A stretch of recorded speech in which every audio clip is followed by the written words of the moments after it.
En la pasada parte de la clase estuvimos viendo un documental de Discovery, este medio estadounidense que nos muestra una visión prohispanista, una visión católica, en donde se trata de mostrar que la Inquisición española no fue tan mala como la británica, que a lo sumo mató 5.000 personas en 350 años, mientras que la Inquisición británica en menos tiempo mató más de 150.000 brujas.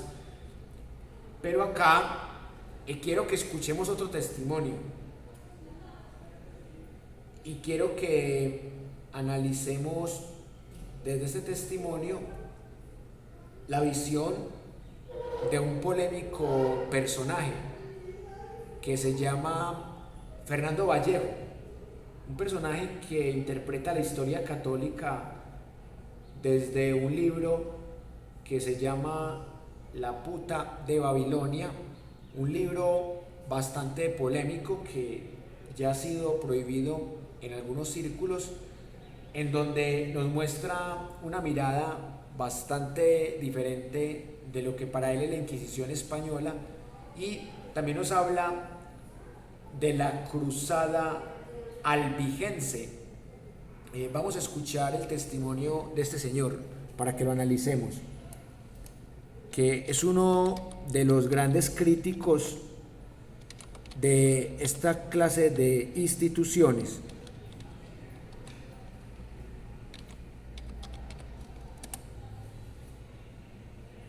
Bueno, este señor Fernando Vallejo acá tiene su testimonio sobre esta época de la historia.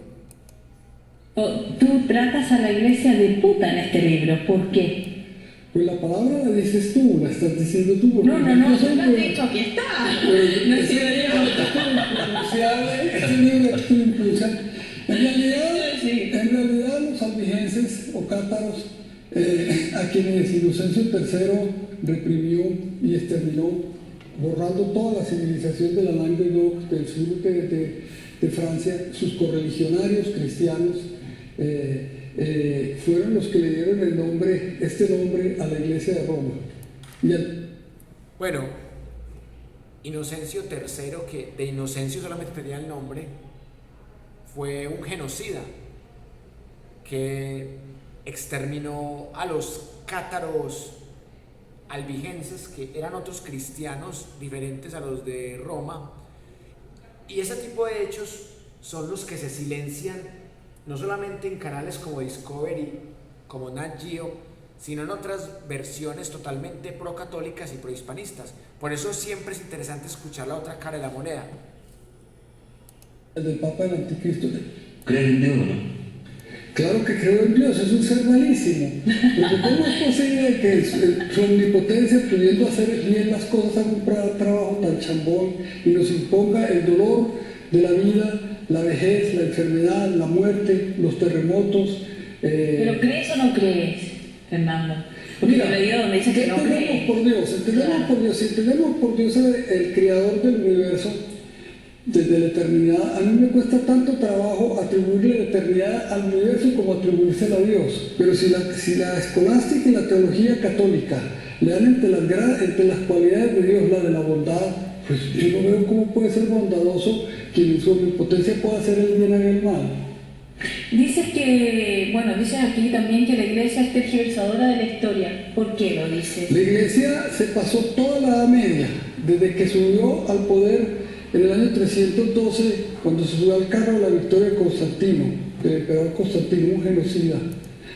Bueno, aquí hay una imprecisión de Fernando Vallejo, porque la Iglesia Católica no se subió al poder con Constantino. Es decir, Constantino fue el primer emperador romano de Occidente que se convirtió a la religión del catolicismo, pero recordemos que existió Juliano el Apóstata y que frenó eso, y que fueron los valentinianos, los teodosianos y los justinianos los que consolidaron el catolicismo como la religión oficial de Roma. Entonces, aquí hubo una pequeña imprecisión de Fernando Vallejo, y por eso mismo es importante no tragar entero ni de un lado ni del otro. Hasta cuando le quitó el poder al Risorgimento italiano, el poder temporal, le quitó la ciudad de Roma y los dominios pontificios. La iglesia no hizo sino falsificar documentos y tergiversar la verdad. Ella era la dueña de la escritura. Ella produjo la oscuridad de la Edad Media. Durante toda la Edad Media falsificó. A los 100 años de que Gutenberg inventó la imprenta de tipos móviles, la iglesia creó el índice de libros prohibidos para arrojar la libertad de expresión. Fernando, hace pocos días aquí en un diario chileno, La Tercera, salió esta noticia. Científico plantea que Jesús no habría resucitado si no salió de un coma. ¿Qué opinas? Pues mira, ¿para qué le seguimos sumando la patraña de la iglesia, las nuevas patrañas de los vendedores de libros sobre Jesús? Sobre Jesús hay una literatura inconmensurable en los Estados Unidos y en los países protestantes. Sobre su historicidad, que no es probable. Sobre Pablo igual. La existencia de Cristo en el libro. Sí, pero... O sea, que es como una unión de todas las de dioses y profetas más antiguos. Sí, pero dejemos la teoría de qué es, cuál Cristo de todos, porque la iglesia tiene tres muy distintos. En el Nuevo Testamento, en los 27 textos del Nuevo Testamento hay 3 Cristos. Uno es el de los evangelios sinópticos, que son el de Marcos, el de Mateo y el de Lucas. Otro es el del Evangelio de Juan, distintísimo, y otro es el de Pablo, ¿En qué el de San distinto el Pablo. Evangelio de Juan a los otros 3? Son distintísimos. Cristo de Pablo es una entidad teosófica casi sin carne ni hueso, pese a que muere y resucita. El Cristo de los sinópticos come como descosido y bebe como cosaco, y todavía después de muerto, cuando resucita, pide que le den de comer y le dan pez asado. Y el Cristo del Evangelio de Juan es el que empieza diciendo: en el principio era el verbo, y el verbo estaba cerca de Dios, y Dios era el verbo, el logos griego o el verbo latino, que todo el tiempo habla yo soy la verdad y la vida, yo soy el vino, el auténtico vino, yo soy el camino, yo como cualquier Chávez de los tiempos modernos. Fernando, ¿a ti te parece que...? Bueno, es muy interesante esta reflexión que hace Fernando Vallejo sobre este tema de los 3 Cristos, porque es una forma de hacer una hermenéutica de la historia y particularmente de cómo se hicieron las cruzadas y las inquisiciones en el nombre de Cristo. Entonces nos habla del Cristo de San Pablo como entidad teosófica, también nos habla del Cristo de los sinópticos y del Cristo de Juan, y yo le sumaría el Cristo cuarto, que sería el de Flavio Josefo, que es el Cristo nada, que es el Cristo al que Flavio Josefo, el historiador romano judío, solamente le dedica un párrafo. Digo romano judío porque el tipo era un judío que terminó adquiriendo la ciudadanía romana y siendo más querido en Roma que en territorio judío. Entonces, el Cristo más antiguo es el Cristo de Flavio Josefo, que es el Cristo que no representa nada para Roma, ni el más mínimo peligro, y a Cristo lo hacen matar las castas judías y no el imperio romano. No representaba el más mínimo peligro ni para Poncio Pilato ni para Tiberio, empezando porque Cristo decía que al César lo que es del César y al Dios lo que es del Dios, tratando de separar el poder político del poder religioso. Entonces yo le sumaría ese cuarto, y yo a esos 4 Cristos le sumaría un quinto Cristo, que es el Cristo inexistente, que es el de Michel Onfray, que dice que no hay una sola evidencia arqueológica de la existencia de Jesús. Pero eso pasa también con muchos personajes de la historia, que solamente hay evidencia en mitos o en relatos o en escritos, pero no hay evidencia propiamente arqueológica, y por eso este tema de Jesús siempre va a ser un gran misterio y muy interesante para debatir. ¿La iglesia es solo y nada más que una maquinaria de poder? ¿Esa es tu afirmación central? El cristianismo es una empresa criminal. ¿Por Ya qué? ha atropellado y derramado la sangre de hombres y animales durante 1700 años. ¿Cuál sería, según tú, el peor crimen de la iglesia? Los crímenes son incontables, La institución más monstruosa que haya concebido la humanidad es la Inquisición, que duró 700 años. Y que torturó y quemó impunemente. Miren, este dato también es muy impreciso. Ya van dos datos que me parecen muy imprecisos. Decir que la Inquisición duró 700 años es bastante exagerado, porque la primera Inquisición nace más o menos entre el siglo XIII y siglo XIV. Los reyes católicos son los que configuran la primera gran Inquisición, más allá de los genocidios que hubo. De pronto Fernando Vallejo está contando desde la época que empezaron los genocidios contra otro tipo de cristianos no adeptos a Roma, como el genocidio contra los nestorianos, contra los arrianos, contra los sarracenos y todo eso. Pero la Inquisición netamente existió entre 350 y 400 años, porque algo sí dijo de verdad ese documental que analizamos ahora, el de Discovery, que en el siglo XVIII ya la Inquisición estaba muy debilitada. Entonces, historiográficamente se puede decir que la Inquisición existió más o menos entre el siglo XIII y el siglo XVIII, más o menos 450, 500 años. Pero aquí está exagerando otra vez, porque está diciendo que 700 años, no, tampoco.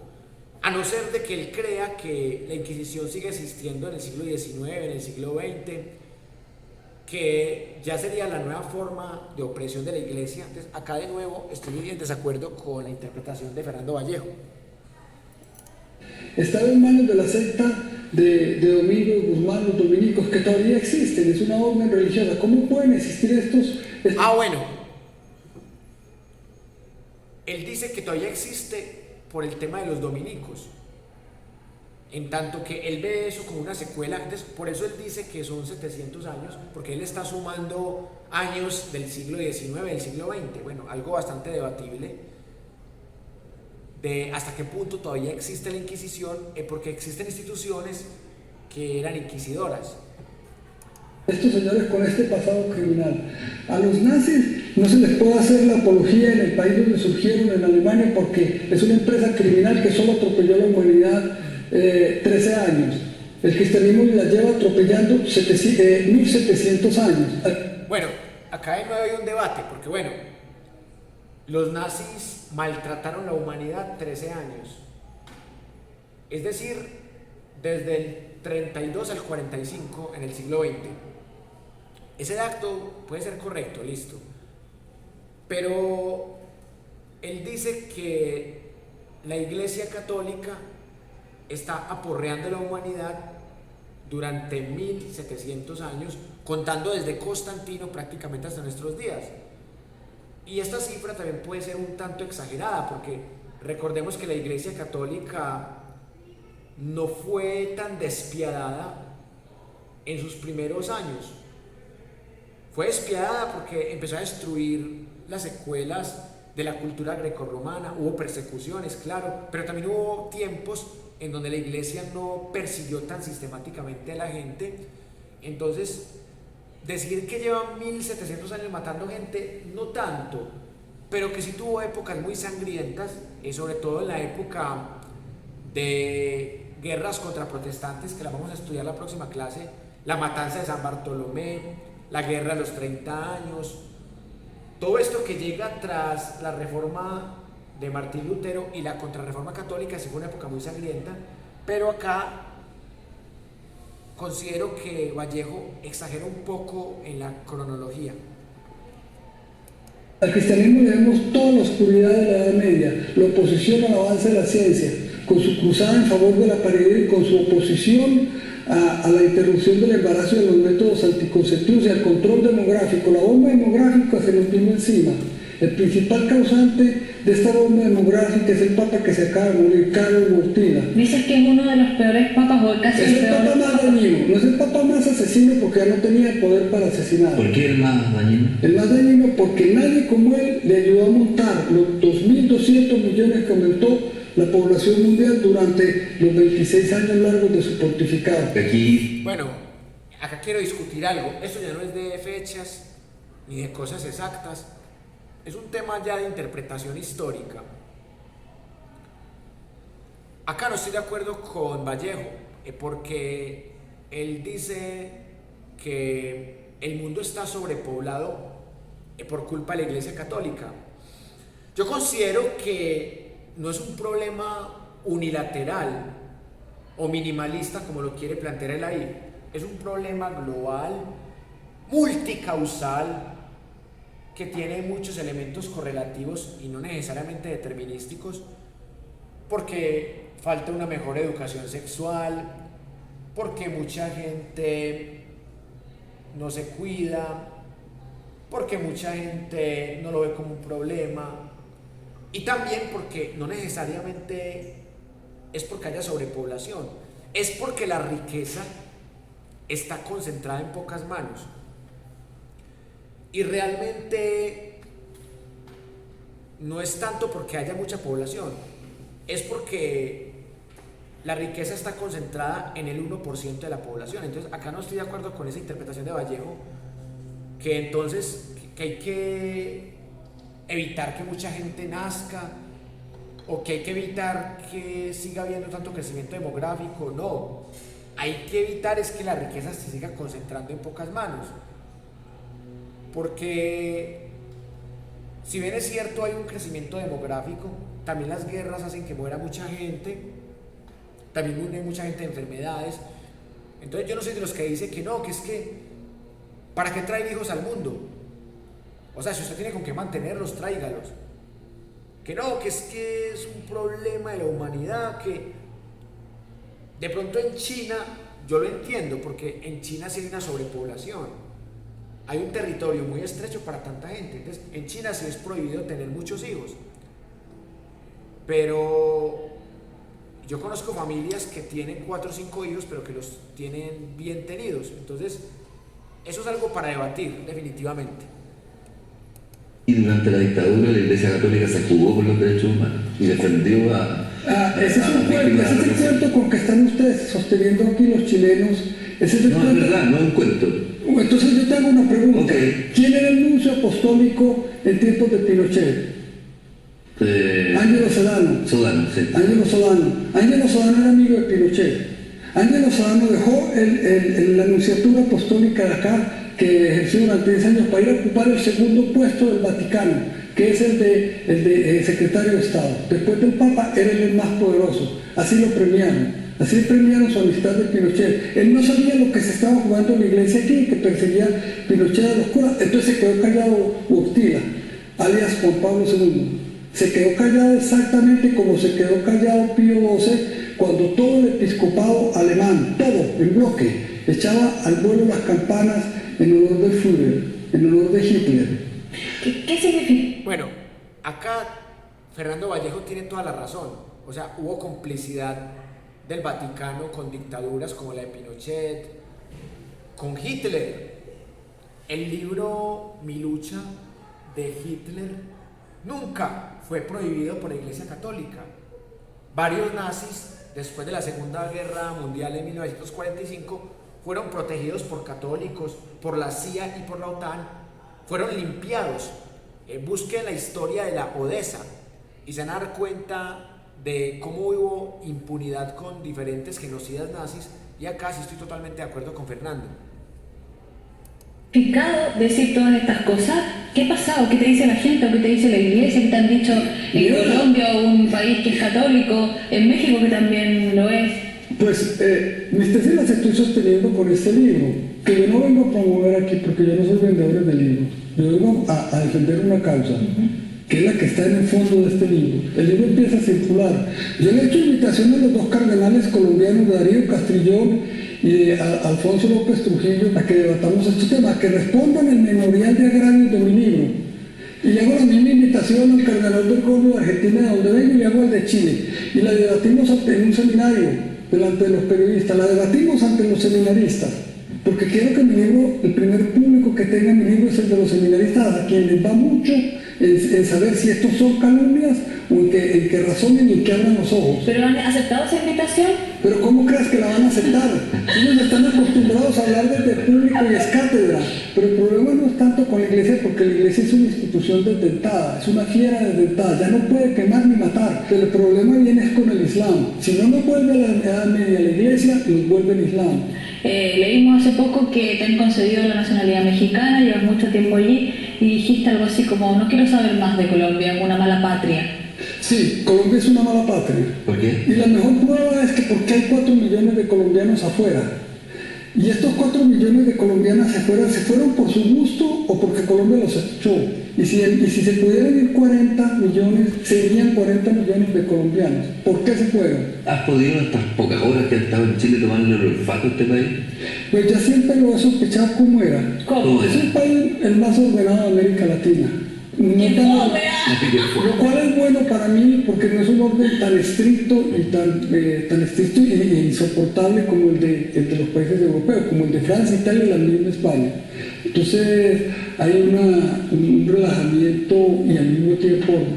Segundo, es un país inmensamente leguleyo y legalista, cosa que no se me hace a mí muy raro porque yo vengo de uno parecido. Este es un país ordenado y que es el único país que ha tenido avances económicos de América Latina. ¿Nos tienes cariño o no? ¿A qué? A nosotros, los Bueno, chilenos. mira, la verdad es que yo me siento en todos los países de mi idioma en mi casa. Yo no me siento extranjero aquí, pues estoy hablando con ustedes como si estuviera en mi casa. Yo no me siento extranjero aquí, ni me siento en Argentina, ni en ningún país del idioma me siento extranjero, somos los míos. En realidad yo no estoy denunciando ninguna nacionalidad colombiana por México porque somos los mismos países. Fernando, ¿y tú desde un punto de vista más ideológico, político, te calificas como un hombre de derecha, un hombre de izquierda o no te interesan esas categorías? Mira, yo tengo un desprecio inmenso por los que detentan el poder en lo alto. Es decir, por los políticos, cualquier matiz ideológico, porque tanto me repugna Pinochet, que era un dictador de derecha, como me repugna Castro, que es un dictador de izquierda. Por lo demás, el Papa Botila, que era acomodaticio, anduvo con ambos, aquí y allá. ¿No estará bien puesto el libro mío, el de mi libro, el título? Bueno, ahí escuchamos el testimonio del escritor Fernando Vallejo, que es un colombiano que vivió buena parte de su vida en México, se cansó de vivir en Colombia, fue exiliado porque el hombre es un homosexual declarado y en la Colombia de antes de 1991 era muy difícil ser socialista o ser homosexual, y más si era alguien que escribía. Y vimos que Fernando Vallejo dice varias verdades, pero tiene 3 imprecisiones, 2 cronológicas y una conceptual, pero para eso existe el pensamiento crítico de la historia, para no tragarle entero ni a los católicos ni a los ateos como Fernando Vallejo. Entonces miren que hemos visto 2 concepciones. Mire que en el documental de los católicos se trata de limpiar la imagen de la Inquisición, y Fernando Vallejo dice cosas que son verdad, como la cruzada albigense contra los cátaros. Dice cosas que también son verdad, como la alianza de católicos, nazis e imperios, pero también falsifica un poco la historia porque exagera las fechas. Entonces ahí es donde tenemos que tener las antenas bien puestas para no dejarnos manipular ni de un lado ni del otro. Y no es porque uno sea tibio o fajardista en este tema, porque eso tampoco es una posición crítica. Es simplemente analizar con cabeza fría, sin dejarse apasionar. Les quiero contar una anécdota antes de pasar a la última parte de la clase, y tiene que ver con que Fernando Vallejo vino acá a la Universidad de Antioquia a dar una conferencia al Teatro Camilo Torres, y acá mucha gente lo alababa y le aplaudía todo. Y eso tampoco me parece muy sano cognitivamente, porque el tipo tiene ideas muy interesantes, pero también tiene ideas muy falaces o muy exageradas. Entonces, por muy buen escritor que sea, uno no puede tragarle entero. Y la puta de Babilonia sí es un memorial de agravios de diferentes crímenes de la Iglesia Católica, pero hay que distinguir dos cosas. Una cosa es la Iglesia Católica y otra cosa es el cristianismo como tal, porque los crímenes que han cometido los reyes cristianos o los reyes católicos no se le pueden atribuir a la Iglesia Católica, sino al cristianismo en general. Entonces, esa fue la primera imprecisión que le dimos a Fernando Vallejo. Por eso, en aras de seguir buscando la verdad histórica, entre comillas, si es que se puede hablar de verdad, o más bien ideas no tan falsas o no tan alejadas de la verdad, quiero que en el último bloque de la clase hablemos un poco de los diferentes métodos de tortura que usaba la Inquisición y que algunos de ellos fueron heredados de las antiguas culturas mesopotámicas. Entonces, con ese tema de los métodos de tortura, vamos a terminar la clase de hoy.